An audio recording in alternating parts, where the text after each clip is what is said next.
Sabe selamat linguna lantai, salam sujud kerende melempang, Om Swastiastu. Sebelum kita memasuki pembelajaran kita pada pagi hari ini, Ibu akan perkenalkan nama Ibu. Perkenalkan, nama Ibu Krisnawati, Prodi Pendidikan Agama Hindu, Fakultas Dharma Acarya, NIM 210020. Pada kesempatan pagi ini, Ibu akan menjelaskan tentang psikologi pendidikan yang berjudul Keterampilan Komunikasi di Adik dan Implikasinya dalam Pembelajaran. Materi yang dibahas, yang pertama, memahami pengertian komunikasi di adik. Yang kedua, memahami proses komunikasi di adik. Yang ketiga, memahami faktor-faktor yang mempengaruhi keterampilan komunikasi di adik. Yang keempat, mampu mengembangkan keterampilan komunikasi di adik dan implikasinya dalam pembelajaran. Baik, selanjutnya kita masuk dari pengertian komunikasi di adik. Secara umum, komunikasi di adik merupakan salah satu bentuk komunikasi yang terjadi antara dua individu, baik yang sudah saling mengenal maupun yang belum saling mengenal. Komunikasi di adik terjadi dalam situasi interaksi di adik atau saling hubungan antara dua individu.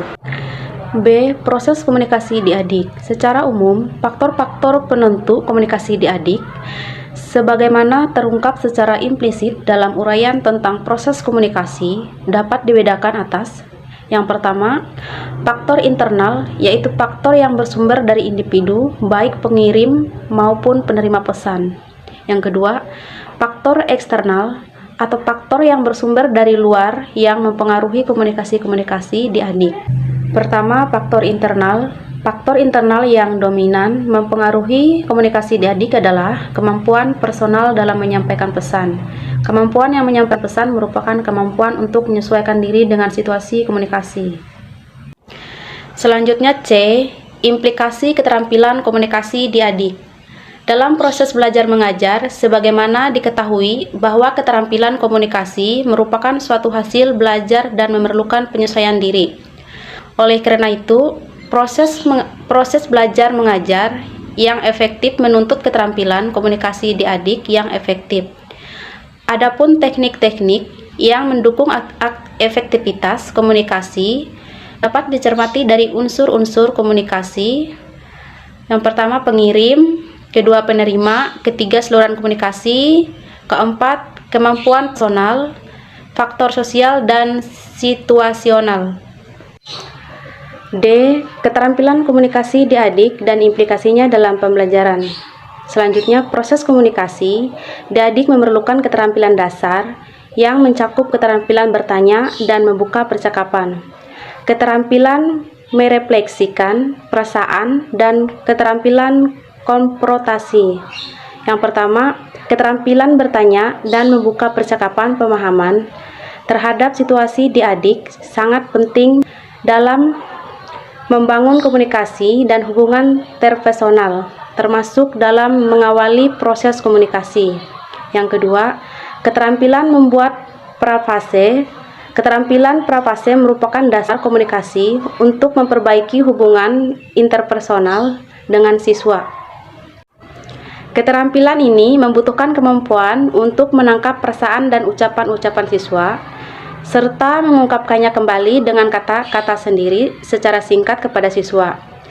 Tujuan umum parafrase adalah mengungkapkan kepada siswa esensi dari apa yang telah dikemukannya. Yang ketiga, keterampilan merefleksikan. Perasaan merefleksi berarti menyampaikan kepada siswa apa yang telah kita pahami mengenai perasaannya. Hal ini merupakan salah satu upaya untuk memelihara hubungan komunikasi dan mendorong siswa mengungkapkan lebih jauh perasaan-perasaannya. Di samping itu, refleksi perasaan dapat memberi penguatan dan penghargaan terhadap kebebasan siswa mengungkapkan berbagai perasaannya. Refleksi perasaan juga dapat membantu siswa agar memahami lebih baik lagi perasaannya. Yang terakhir, nomor 4.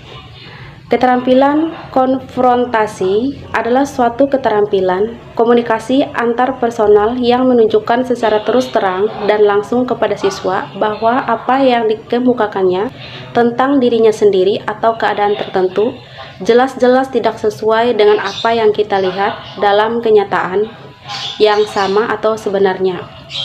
Pokok-pokok yang disarankan agar konfrontasi efektif adalah: A. Mengenal perasaan-perasaan siswa sebagaimana adanya. B. Menyatakan perasaan itu dengan jelas dan sederhana. C. Memberitahukan kepada siswa reaksi yang jujur terhadap perilaku atau pernyataan siswa, serta memberi alasan jelas berkenan dengan reaksi itu. Sekian dari video pembelajaran dari saya. Jika ada kekurangan atau kesalahan kata, saya mohon maaf, dan saya akhiri dengan Brahma Santi.